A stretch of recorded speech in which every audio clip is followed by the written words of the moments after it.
seronok lah. Kalau guna dia kita rasa seronok. Betul, baru nampak lah. Saya sebenarnya pernah buat apa dengan saya punya ejen, macam mana saya nak tap satu grup basikal. Grup basikal tu dekat area Sarjana Utama dekat Puncak Alam. So, saya tunjukkan dia macam mana proses dia.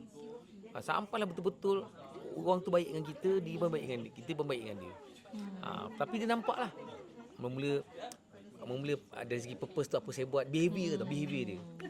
Sampai sekarang dia baik, kita baik dengan dia, dan dia pun dah start dapat tap market kawan-kawan dia. Sebab Toki basikal ni, dia ada banyak orang kayu basikal dengan dia. Betul.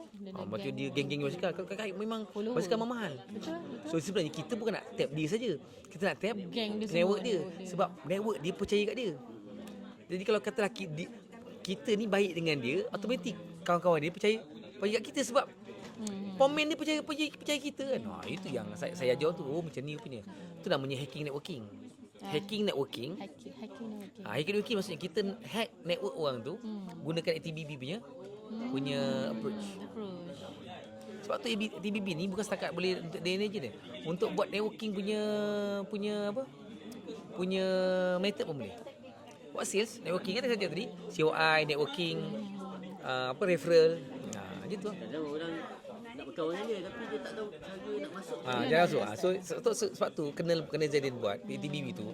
Lepas saya faham, power punya ni. Dia power, betul. Okay. Haji, satu lagi Ni masuk ke? Satu lagi dulu kan saya tengah tercari-cari macam mana nak ejen tu ada satu yang acceptance tu. Kan, macam mana nak buat supaya dia in a way dia mengakulah macam aku memang tak buat benda tu kan. Memang dia akui lah benda tu sebab kan, tapi You setuju tak? Sebenarnya itu paling susah sekali. Ya. Bila coaching ni session, saya Susah. pernah tanya.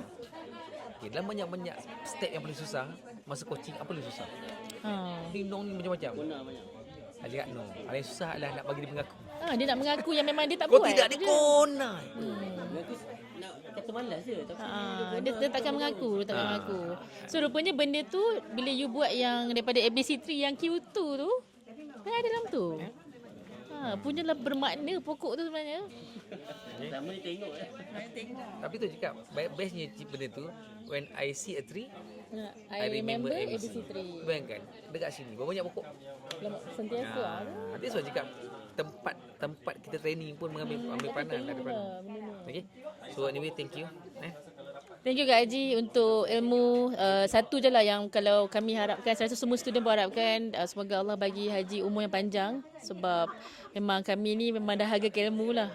Kan? Semoga Haji kita menua bersama-sama. Semoga sihat. Itu yang paling penting, sihat. InsyaAllah. Terima kasih Haji.